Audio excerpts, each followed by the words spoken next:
We have such wonderful speakers still on deck to share their stories. So next up, we're going to hear from Dr. Latasha Eley-Kelly. And so, yeah, oh, good. Oh, my goodness. So Dr. Latasha Eley-Kelly holds a PhD in Language, Literacy, and Culture from University of Maryland, Baltimore County. Also, though, wait, there's more, a master's in Education Policy, Planning, and Leadership, and this is from the College of William and Mary, and a bachelor's in Sociology from Christopher Newport University. So along with being a professor at George Mason University and University of Maryland Global Campus, she owns the Millennial Black Professor and recently founded TMBP Media, both dedicated to amplifying underrepresented voices and supporting the endeavors of students, professionals, and entrepreneurs of color. A Kansas transplant originally from Newport News, Virginia, Dr. Tasha lives in Park City, and she lives there with her husband, Corinthian, and loves reading, attending concerts, and game nights with friends and family, and speaking to everyone here at Wichitalks. So why don't we go ahead and welcome Dr. Latasha up to the stage.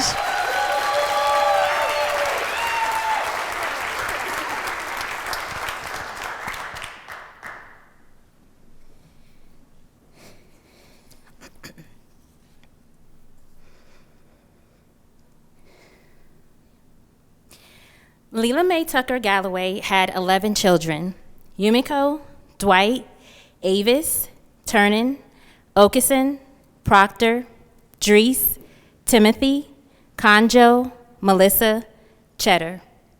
Lela Mae, affectionately known as Sweet Gal, was my grandmother. She enjoyed reading the Bible, sewing, and gardening. I can see it like yesterday.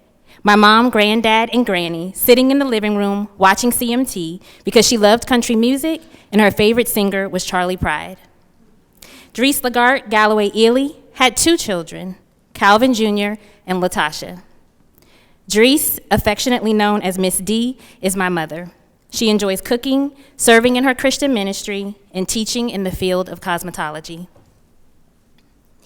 While she does like a Randy Travis song every now and then, she'll never turn down a good Biggie song. When I was running through this with her, she specifically told me to say, and I quote, B-I-G-P-O-P-P-A. Yes, thank you. Granny was married in her early 20s and had her first child right around 26, around the same time as when my mom had me. By then, our family had moved at least 3 times for my father's military career.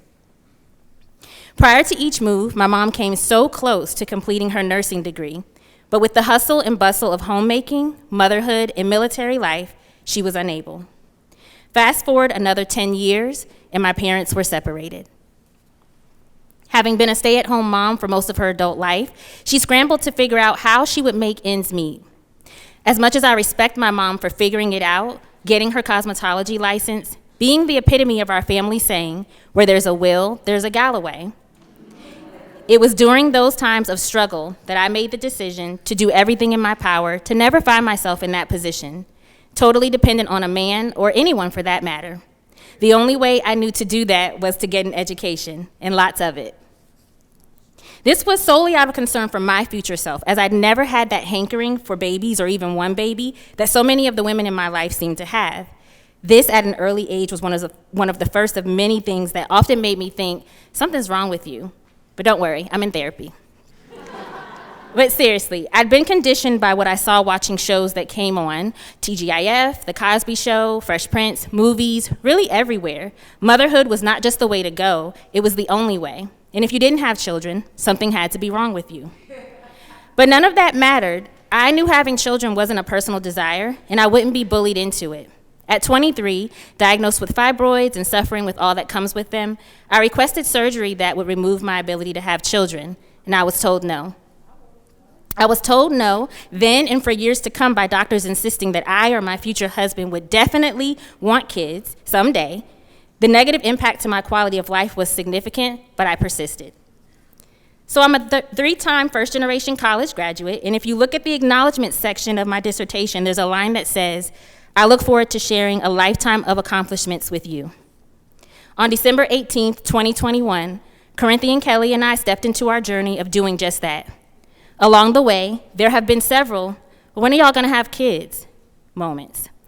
A quick word of advice, stop asking people that. And stop trying to convince them to change their minds to fit your concept of family. Because empowerment lies in the power of choice, reclaiming our narratives, our bodies, and our futures from the grasp of outdated norms.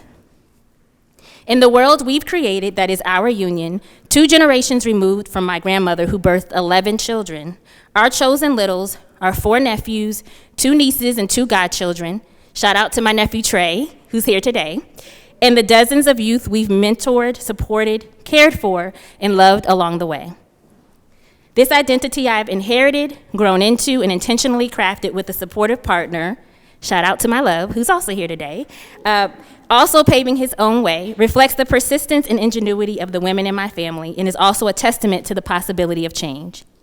It signifies a movement toward a future where the value and identity of a woman are not predicated solely on motherhood, marital status, or other patriarchal standards, but on the realization of her dreams and aspirations, the fullness with which she lived and not just survived. And yes, the breadth of her contributions to society, whatever she chooses those to be. My grandmother and mother's journeys profoundly influenced my understanding of sacrifice, determination, and the complexities of identity and womanhood. Through my story, I embody the significance of breaking cycles and redefining norms, I hope serving as a beacon for future generations to forge their own identities free from constraints of the past. Thank you.